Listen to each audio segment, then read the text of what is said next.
Ada satu kejadian yang menarik yang saya langsung juga menyaksikan, di mana Pak Latif waktu itu ditegur oleh beliau karena ngasih inisial alus. Ya. Itu gimana ceritanya? Karena itu jadi pelajaran buat kita. Kalau sekarang ini anak-anak muda di media seperti ini selfie, ya lebih banyak mempublikasi dirinya daripada mempublikasi narasumbernya gitu kan, karena itu kultur TikTok, kultur Instagram, kultur YouTube seperti itu.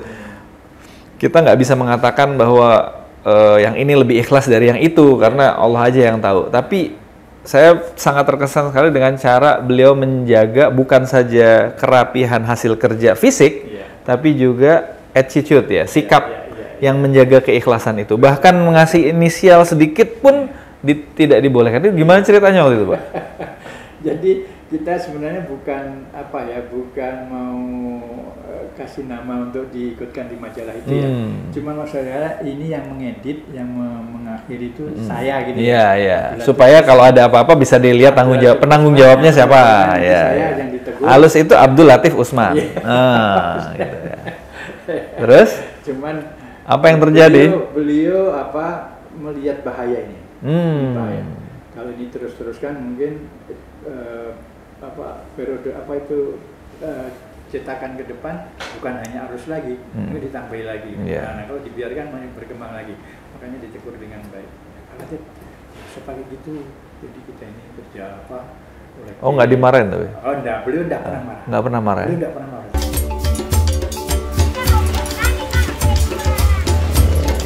Kita di tempat ini untuk berbagi daging kurban yang tadi pagi sudah kita sembelih di sentra pemotongan.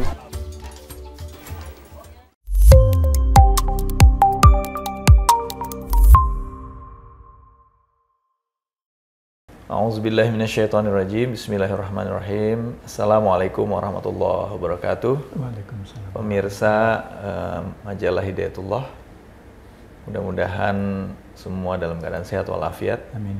Kita melanjutkan pembicaraan dengan Ustadz Abdul Latif Usman, salah seorang as-sabiqunal awwalun, atau juga pembimbing santri-santri Hidayatullah di masa awal, sekaligus salah satu staf terdekat dari Allahyarham Ustadz Abdullah Said, muassis Hidayatullah. Kemarin kita sudah ngobrol cukup banyak, kayaknya masih belum puas, Ustadz. Masya Allah. Masih banyak yang perlu digali, karena ini meskipun saya sudah ubanan, tapi mewakili para pemuda dan remaja yang belum ubanan. Pasti, alhamdulillah. Mewakili. Barakallah. Pak Latif salah satu yang ditugaskan secara khusus oleh Allahyarham untuk merintis majalah Hidayatullah, yang dulunya awalnya Buletin Iqra dan kemudian jadi majalah Hidayatullah. Itu gimana prosesnya? Alhamdulillah, tahun-tahun itu booming kebangkitan Islam, sedang temanya tema kebangkitan Islam. Sehingga sebelum ada suara Hidayatullah dulu, ada suara kebangkitan gitu ya. Suara kebangkitan dulu kita kasih nama itu, pertama suara kebangkitan Islam. Tapi dalam perjalanan namanya bagus ya, lebih inklusif gitu. Cuman lokal faktor atau karena nama Hidayatullah itu sudah di hati jamaah di Kaltim. Kalau suara itu tahun berapa itu? 80. 80. Kalau suara kebangkitan Islam kan menginternasional langsung. Itu tidak sunais katanya, harus dari lokal dulu ke nasional, kemudian insya Allah nanti ustaz-ustaz muda milenial kita yang akan apakah covernya diganti suara kebangkitan Islam atau tetap suratullah isinya suara kebangkitan Islam, itu monggo, karena itu tugas. Kebangkitan itu bahasa Arabnya an-nahdah ya? An-nahdah, iya. Iya, karena waktu itu belum banyak santri kita ke Madinah, ke Yaman, ke Sudan, maka kita ambil namanya Suara Kebangkitan. Tapi dalam perjalanan ada kesepakatan kita semua dan tentunya dengan keputusan Allahyarham Ustaz Abdullah Said, kita ambil nama Suara Hidayatullah. Dalam perjalanannya pernah suaranya itu besar, Hidayatullah kecil. Iya, itu yang saya yang ledekin itu ya. Yang saya seorang wartawan ya. Wartawan senior dan beliau itu pasti benar lah kritisan positif. Akhirnya diganti suaranya kecil, Hidayatullah yang besar. Terima kasih Ustaz sama Eyang, semoga itu amal beliau ya. Dan memang harus begitulah, kita anak muda itu biasanya semangatnya dahulu baru pemikirannya belakang. Tapi orang sepuh, senior-senior kita dipikir dulu baru pemikiran. Jadi Ustaz Abdullah Said itu menginginkan bahwa adanya percepatan dakwah. Karena sektor dakwah dengan mubalik itu terasa kurang masuk ke mana-mana, sarananya lebih banyak, maka mewakili mubalik dalam menyampaikan misi kita, pesan Allah Subhanahu wa taala, maka hari itu diinginkan Hidayatullah itu diwakili dengan majalah yang bisa kemana-mana, lebih fleksibel, lebih efektif dan lebih kepada sasaran itu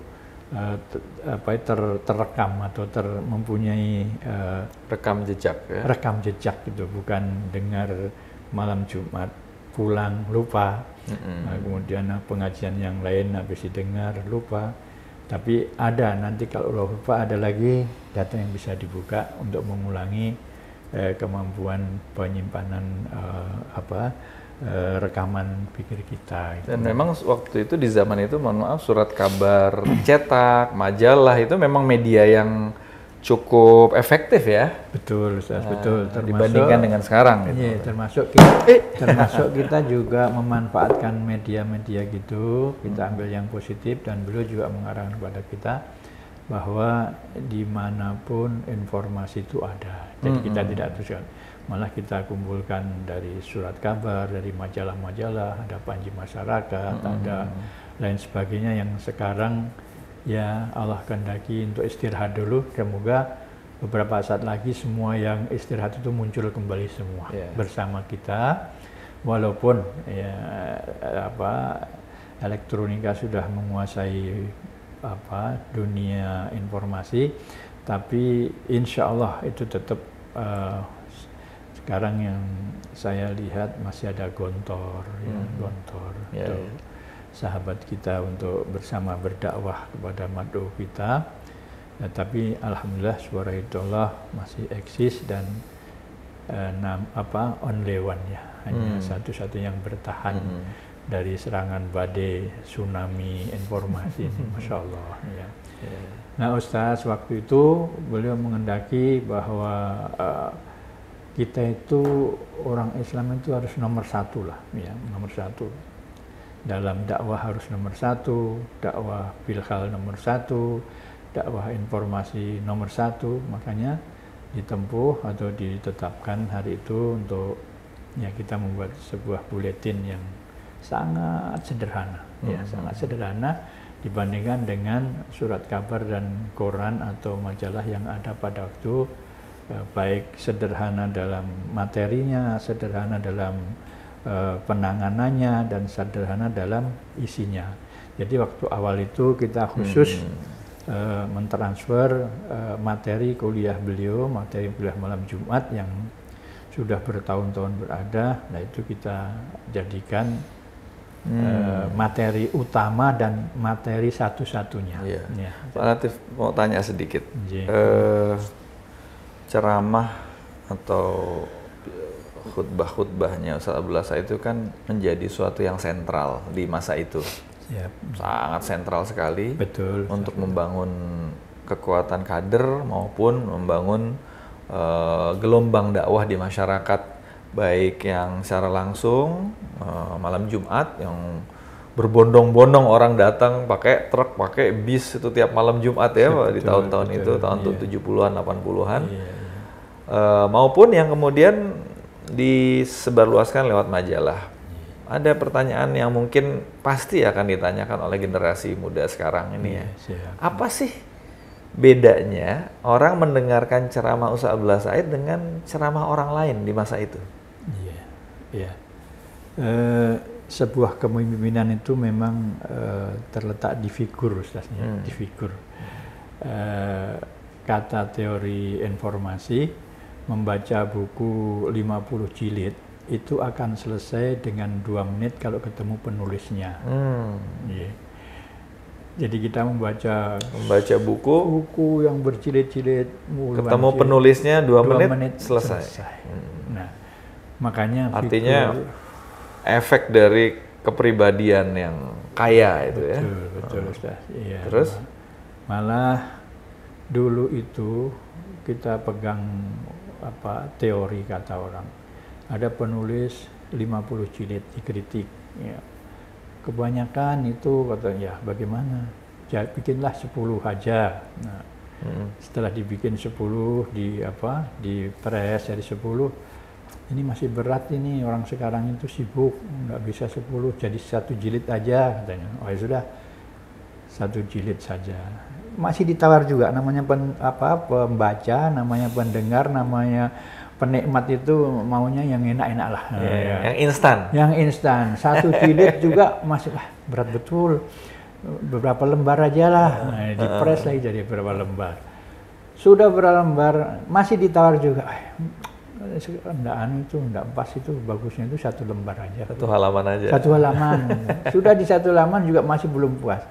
Jadi kalimat itulah namanya kata-kata mutiara, Ustaz ya. Nah, jadinya 10 jilid buku itu bisa diringkas jadi 1 kata-kata mutiara. Kembali ke majalah tadi. Siap, Ustaz. Itu kemudian apa tahap berikutnya? Tahap berikutnya beliau orangnya tuh, figurnya tuh beliau sangat sangat revolusioner, progresif gitu. Progresif revolusioner. Progresif revolusioner. Pokoknya nggak boleh ada yang berhenti. Kasih ide di matanya. Harus segera dimunculkan. Tambah lagi. Alam nasroh laka sadr wa wadu'na alari angkut wa rafa'na lagi fa innamal usri yusra. Innamal usri yusra. Iya. Satu kesulitan, banyak jalan. Karena nakiroh dan makrifatnya itu katanya tidak ada kesulitan, itu hanya istilah saja. Allah menyiapkan kemudahan. Satu kesulitan, ayo rapat, gitu. Ini belum maksimal ini, nggak terima. Ayo, baru lagi, Masya Allah. Beliau selalu menemani progresif revolusioner, ya. Tapi santun dalam penyajiannya, gitu ya. Masya Allah. Terlihat sekali. Beliau terlihat sekali bahwa dari cara melihat, cara bersikap, cara ngomong, cara berpakaian ini orangnya tidak main-main, walaupun dengan kesederhanaan. Itu ya melekat ya, antara keseriusan dengan kesederhanaan, keyakinan dan kesederhanaan itu melekat ya. Melekat sekali. Terus gambar yang sangat fenomenal, menarik di waktu itu kan nanti mungkin bisa ditayangkan nanti pas diedit ya. Fotonya beliau satu podium sama Pak Harmoko ya, Menteri Penerangan waktu itu ya. Siap, yang kemudian berlanjut jadi majalah. Itu gimana ceritanya, Pak? Jadi beliau itu ada namanya kunjungan Menteri Penerangan ya. Beliau itu seperti yang kami sampaikan kemarin, Ustaz, peluang itu tidak akan berulang. Kesempatan itu langsung diambil ya? Langsung diambil. Nggak ada itu istilahnya ada kesempatan dibiarkan lewat gitu ya? Nggak ada satupun kesempatan di sektor apa saja. Beliau itu sangat piawai dan sangat teliti dan sangat jeli sekali. Ada peluang, perintahkan. Walaupun perintahnya dengan yang saya katakan kemarin, dengan tidak vulgar. Pak Harmoko datang, majalah kita siap. Masya Allah. Nah beliau juga bilang kan, Pak Menteri ini kan, oh iya mana, Kanwil mana, Kanwil. Ya bersamaan antara proposal bukan proposal fisik ya, proposal dengan redaksi kata-kata langsung beliau kepada Pak Menteri. Kita barengi dengan jalan secara Kalau nggak salah kan didirikan pusat informasi pesantren waktu itu ya. pusat PIP. informasi, karena memang ada kewajiban Ustaz. Oh. Semua pesantren harus itu ada. ada PIP, pusat informasi pondok pesantren. Apa itu isinya itu? Ya sama, itu Departemen Penerangan sebenarnya. Oh, ya. Perpanjangan dari program-program Departemen Penerangan agar supaya program pusat itu sampai kepada masyarakat, khususnya di pesantren. Karena pesantren itu komunitas yang satu, Solid ya? yang satu jenis, satu Homogen ya. satu homogen, itu lebih mudah mungkin di situ kan. Ya. Nah beliau itu, Ustaz Abdullah Said itu bukan hanya di segi kesempatan ini, tapi dibarengi dengan tugas yang maksimal agar supaya perintah beliau itu oke gitu. Perintah beliau itu sukses. Beliau tidak tinggal diam saja. Yeah. Walaupun memberi perintah sedikit, tapi hal yang kita yakin, beliau setiap menyampaikan perintah dengan bahasa yang lembut, bahasa yang sederhana, topangan doa beliau itu luar biasa. Jadi kita berangkat bukan saya sendiri. Yeah. Ini misi, pasti beliau mendoakan. Jamaah juga mendoakan. Jamaah mendoakan. Wala takilni nafsi tarfatain itu selalu ada di kader-kader awal itu. Jangan melupakan, melalaikan Allah yang punya segala-galanya. Betul. Masya Allah. Masya Allah. Sampai kemudian dalam pertemuan itu mengangkat Ustaz Albar Azir, almarhum, Allahumma fir lahu, Ustaz Mansur Salbu. Ya, kami sebenarnya semua bapak-bapak pembimbing dilibatkan. Ya. Tapi beliau juga tahu bahwa ada bapak pembimbing itu yang tidak tertarik dan memang bukan dakwah. Dunianya. Ya, ada yang senangnya dakwah. Dakwah bilisan. Ada yang menaik podium. Ya. Ke pedalaman itu ada, ya banyak sahabat-sahabat itu banyak. Ada yang memang dunianya itu membaca, menulis dan memperbanyak lisan itu. Termasuk ya Ustaz Mansur Salbu itu sahabat kita, Allahumma fir lahu, masya Allah, sangat. Nah dari situlah muncul ide bahwa kita harus membuat sebuah majalah yang lain dari yang lain gitu ya. Karena kemampuan kesederhanaan awal, dan itu mungkin sunatullah saja, semua yang awal itu apa adanya dan sangat sederhana. Jadi kita, yaitu seperti yang kita lihat, sangat sederhana. Tapi biasanya yang sangat sederhana di awal itu yang dicari sekarang. Masya Allah gitu. Jadi beliau itu setelah dilihat, setelah ditransfer ke tulisan kasar, kemudian dikoreksi, kemudian dijadi, maka dalam perjalanannya itu Allah Subhanahu wa Ta'ala yang mengantar kita semuanya. Datanglah Pak Menteri Penerangan, datanglah Kanwil Penerangan yang mendukung kita, suasana Indonesia kondusif. Semuanya. Mungkin generasi sekarang nggak begitu nangkep ya. Apa sih susahnya bikin majalah? Kalau zaman sekarang mereka nggak akan berpikir kayak gitu. Betul. Tapi di zaman Orde Baru dulu menerbitkan sesuatu itu nggak sembarangan kan? Iya.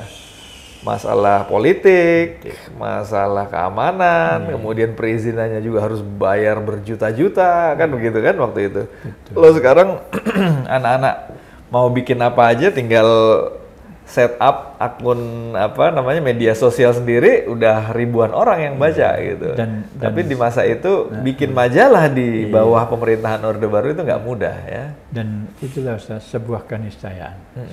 Jadi sekarang kita bikin majalah pribadi bisa, dari kamar tak perlu kantor bisa. Yang penting kita punya Rp5.000 dan jari sehat, punya ini. Tapi udah gitu pun nggak bikin. Allah Akbar. Mohon maaf, saya ingat setelah diingatkan Ustaz ini, ada sebenarnya tokoh muda, bukan muda ya, tokoh kecil yang menyertai ini majalah Suara Hidayatullah. Itu ada, orangnya ada. Cuman saya tidak mau menyampaikan siapa ya itu Masya Allah. Mungkin kalau tidak salah itu masih SMP ya, SMP. Saya ajak ya menemui Pak Dirjen ya. Setelah Pak Menteri Penerangan ACC Lisan, kita tidak lanjut dengan gerakan gerilya ya, gerilya baik gerilya lapangan maupun gerilya meja, ada itu sebenarnya faktor yang Allah itu nantinya saya baru tahu, oh memang yang berhak untuk mengelola dan membesarkan majalah itu ya si dia itu, Masya Allah.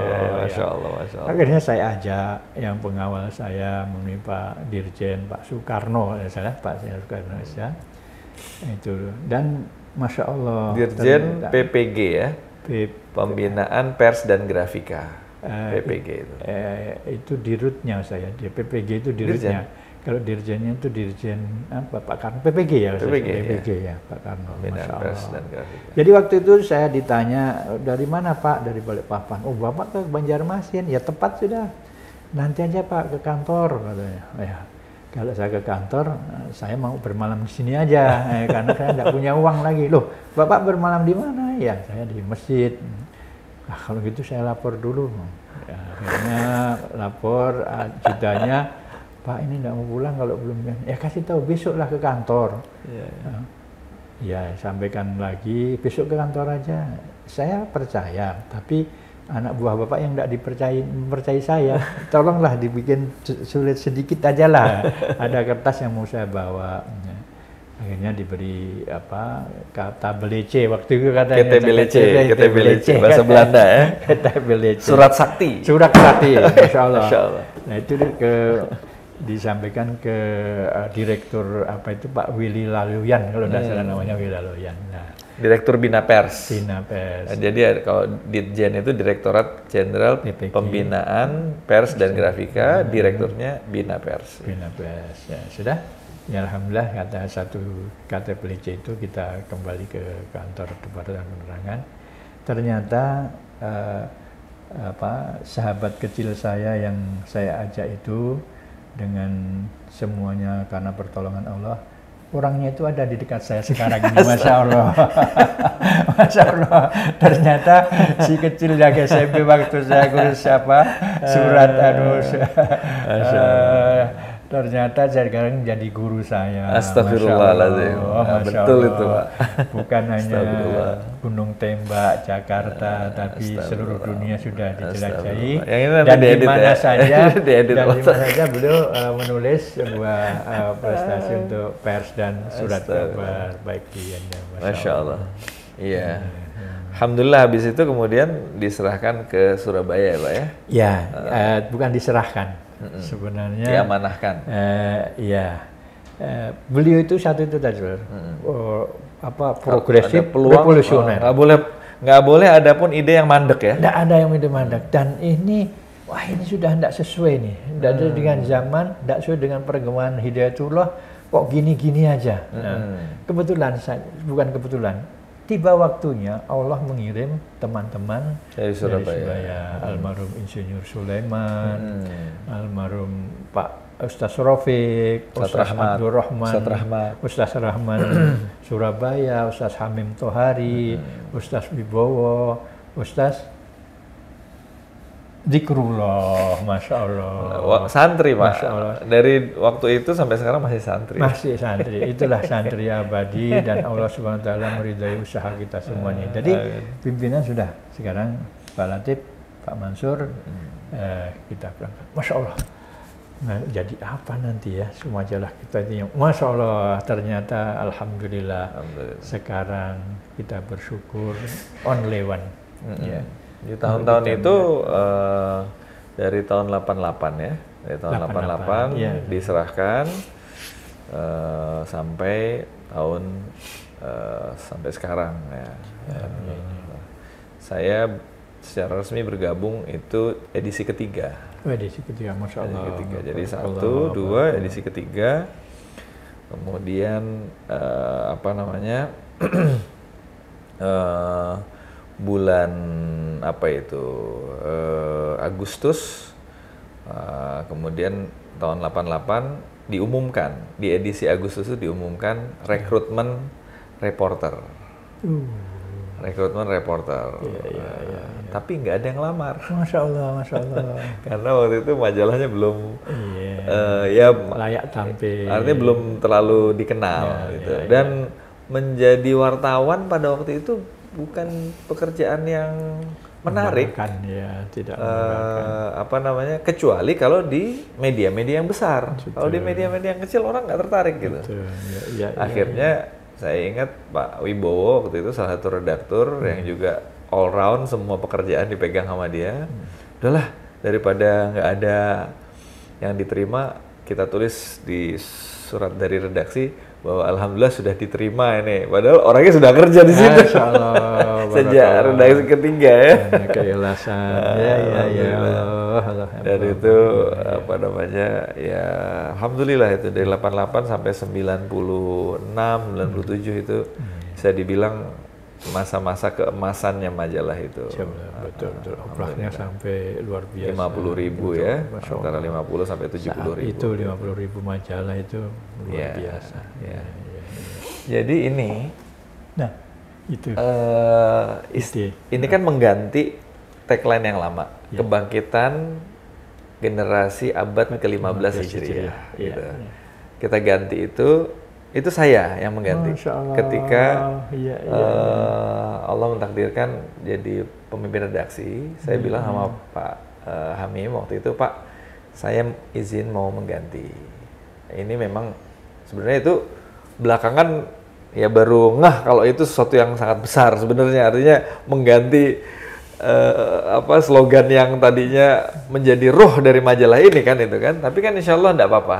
Jadi lengkapnya itu sebenarnya waktu itu jaringan masyarakat bertauhid, berjamaah dan bersyariah, begitu. Tapi karena itu kepanjangan, jaringan masyarakat bertauhid saja. Dan rupanya ini yang kemudian menginspirasi juga sekolah-sekolah kita menjadi pendidikan berbasis tauhid, karena memang kita kalau diperes surat Al-Alaq dan sebagainya itu kan mau membangkitkan tauhidullah, maksudnya begitu.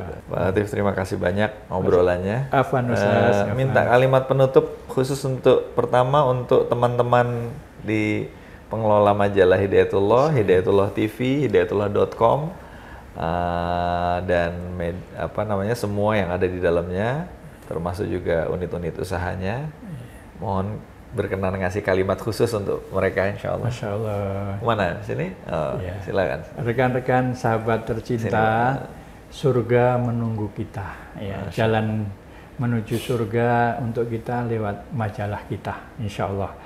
Dengan dakwah lewat majalah kita, surga di tangan kita, insya Allah. Amin. Yang kedua, kepada generasi muda Hidayatullah di seluruh Nusantara, bahkan di seluruh dunia, kalau awal kami ini modalnya hanya 2, keberanian dan ketaatan, atau ketaatan dan keberanian. Modal antum semua, adik-adik, anak-anakku, putra-putraku, ada ditambah 1, yaitu ilmu. Jadi modal keberanian, modal ketaatan, modal keberanian ditambah ilmu, insya Allah rahmatan lil alamin, kafata linnas, masya Allah. Demikian, mohon maaf Ustaz, mohon maaf yang tua, tolong didoakan. Terima kasih banyak atas kehadirannya dan kesediaannya untuk ngobrol panjang 2 kali kemarin dan hari ini. Mudah-mudahan semua obrolan ini bisa dipetik manfaatnya seluas-luasnya khususnya oleh generasi muda yang menonton dan menyaksikan. Banyak sekali kalimat-kalimat yang mungkin begitu kita mendengar nggak langsung kita bisa menangkap, tapi kalau ditangkapnya dengan ikhlas dan yang menyampaikan ikhlas, insya Allah suatu saat nanti akan tumbuh berkembang menjadi kembang yang semerbak di tengah masyarakat yang sangat membutuhkan ini. Terima kasih, kurang lebihnya mohon maaf. Subhanakallahumma rabbana wa bihamdik, asyhadu an la ilaha illa anta, astaghfiruka wa atubu ilaik. Wassalamualaikum warahmatullahi wabarakatuh.